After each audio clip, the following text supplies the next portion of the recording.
নমস্কার বন্ধুরা, আজকে বলবো অনেক সময় দেখা যায় আমরা বিশ্রাম নিই, অনেকক্ষণ রেস্ট করি, তারপরেও আমাদের কোনো কারণ ছাড়াই শরীর খারাপ লাগে, অস্বস্তি লাগে, মানসিক বা শারীরিক সমস্যা মনে করি আমরা। কিন্তু সেটা কিন্তু সবসময় আপনার অলসতা নয়, সবসময় কিন্তু সেটা মানসিক কোনো প্রবলেম নয়, এটা এনার্জি ব্লকেজ হতে পারে। সেটা তার আগে বলবো এটা কি করে হয়, কেন হয়, বা যাতে না হয় সেটা বলবো। কিন্তু তার আগে বলি যে চ্যানেলটিকে সাবস্ক্রাইব করবেন এবং বেল আইকন টিপে পাশে থাকা অল অপশন টিপে দেবেন, তাহলে আপনারা আমি এরকম টুকটাক যে সমস্ত টিপস দেব আপনাদের কাছে অনেক আগেই পৌঁছে যাবে। এবার আসল কথায় আসি। এনার্জি হিলিং, যেমন আমরা রেইকিতে আমরা বিশ্বাস করি আমাদের শরীরে একটা স্বাভাবিক এনার্জি ফ্লো থাকে। যখন এই ফ্লো ঠিক থাকে তখন আমরা শান্ত, ফোকাসড এবং সুস্থ থাকি। কিন্তু যখন এই ফ্লো ব্লক হয়ে যায় তখন আমরা সেটা আমাদের চিন্তা, অনুভূতি এবং শরীরে প্রভাব ফেলে। তার প্রথম লক্ষণ কিভাবে বুঝবো? অতিরিক্ত চিন্তা। যেমন ধরুন, প্রথম লক্ষণ হচ্ছে অতিরিক্ত চিন্তা করা। অতিরিক্ত চিন্তা বা ওভার থিঙ্কিং যেটা বলে, যদি আমরা করি বা আপনার যদি সবসময় মাথা কাজ করে, সবসময় দুশ্চিন্তা, মন খারাপ বা কিছু ভাবা, কোনো কিছু কারণ নেই তাহলে বুঝতে হবে যে আপনার এনার্জি মাথায় আটকে রয়েছে, মানে সহস্রার চক্রে। তখন কি হয়, মানে আপনার মাইন্ড কাজ করছে কিন্তু এনার্জি ঠিকভাবে ফ্লো করছে না বা হচ্ছে না। এবার দ্বিতীয় কি হয়, অনেক সময় মানসিক ভার বলুন, যেমন কোনো কারণ ছাড়াই মন ভারী লাগা, হঠাৎ করে মন খারাপ লাগা, রাগ করা বা দুঃখ অনুভব হওয়া, হঠাৎ খুব কান্না পাওয়া, যদিও বাইরের কোনো সমস্যা নেই তবুও আমার এগুলো হচ্ছে কেন।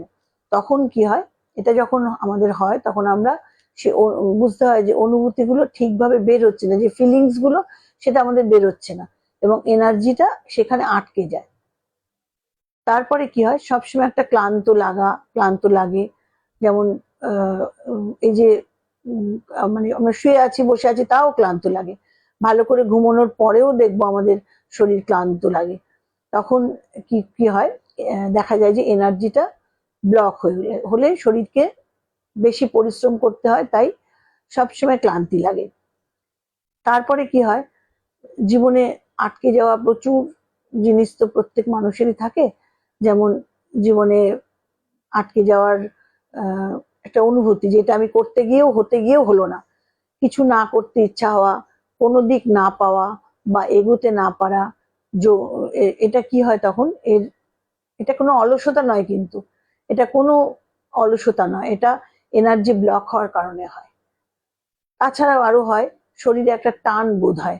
যেমন ধরুন, মনে হচ্ছে যেন একটা টাইট ভাব, মানে মনে হচ্ছে যেন ফেটে যাচ্ছে সবকিছু, এরকম একটা টাইট ভাব থাকে। বিশেষ করে কাঁধ, বুক বা নিচের অংশে একটা টান অনুভব করা যায়।